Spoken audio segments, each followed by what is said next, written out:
They are a cozy and delicious treat everyone will love. Here to share her apple ginger crumbles, we welcome back professional caterer Alison Tucker. Great to see you. Great to see you. How's it going? What a great treat for as our weather has turned cold again. Exactly.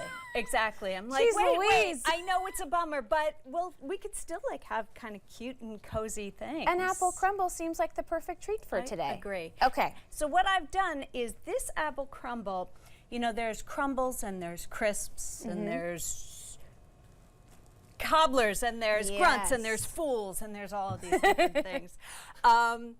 But this one, the difference between a crumble and a crisp is that there's oats in a crisp topping, and there are no oats in this topping. Okay. So I find that oats are a little hard to chew sometimes. Well, you always have great ideas for different dietary options. So that's a great place to start. So this is, we're going to use some candied ginger. Yum, how in fun. This. And there are a couple of kinds of candied ginger. Okay. Candied ginger is all made with simple syrup, and then crystallized candied ginger is rolled in sugar. So it has a little extra sugar, and I don't use that one. Okay, that's a lot of sugar. Because we're making stuff with sugar, and apples have sugar. So I'm going to start off making this crumble with some apples. What I do is I take 2 tablespoons of unsalted butter and I melt it, get it bubbling, and then it will settle down. Perfect. I've started this already.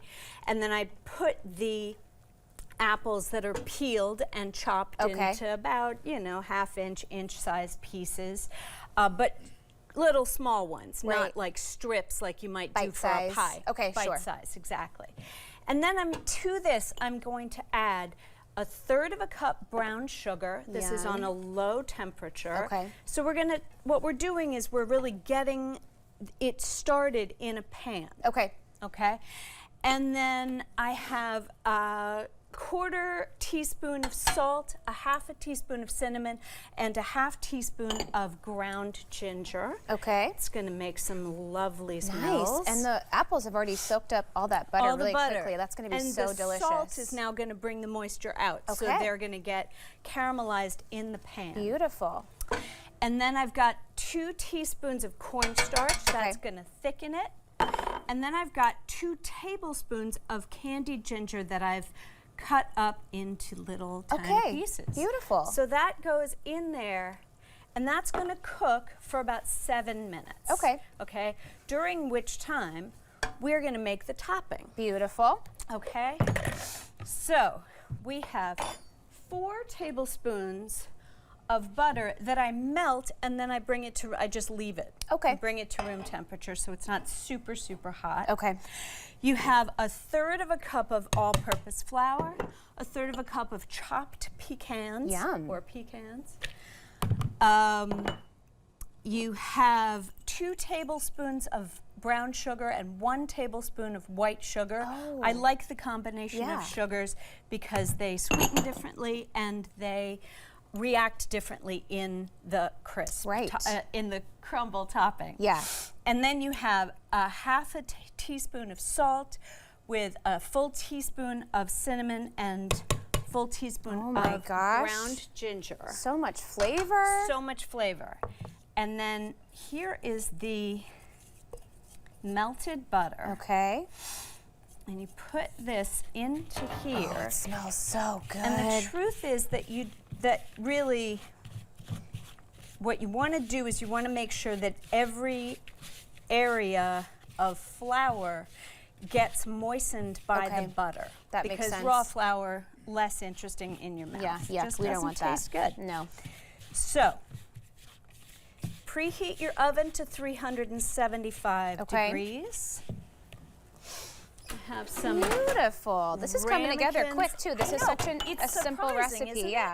And then it's actually not even in the oven for that long since we did this pre-cook. If you cook it all in the oven, it takes a lot longer and there's a lot of caramelization that I'm all about instant gratification in the kitchen. I can't wait that long, especially for dessert. Come on. Exactly. Okay. So these are going to get filled. These ramekins they're about 1/2 cup, 3/4 cup. Yeah. They're a little bigger than a lot of people have small ramekins. You can do it in either one. Sure. But I get these because I like bigger We deserve desserts. it. We've earned it, Allison. You know what I'm talking about. So you fill these up to the top. It's about an apple crumble. Okay. Okay. And then I'm going to use my hands. Do it. Simple as that. Look at that. Okay. Okay. So you said 300 in the oven? 375. 375. For 30 minutes. 30 minutes. Okay. Okay. And you bake it. Yeah. And then you have. And then we take a bite. I've got to dig it. The smell alone. I'm so excited. I don't want to make too much of a mess though. Okay. Okay. Apple, Ginger, cinnamon. That ginger is so nice too. It's like a little spicy and a little bit of heat, but not overwhelming. It's not at all. overpowering. And there's a little salt in there to sort of counteract the sweetness. I'm happy. Yes. I'll take cold weather if you're around to serve me this. Thank you so much. Great to see you. It's wonderful to see you too. We'll have this recipe and more information about Allison on our website at katu.com. We'll be right back with more Afternoon Live right after this.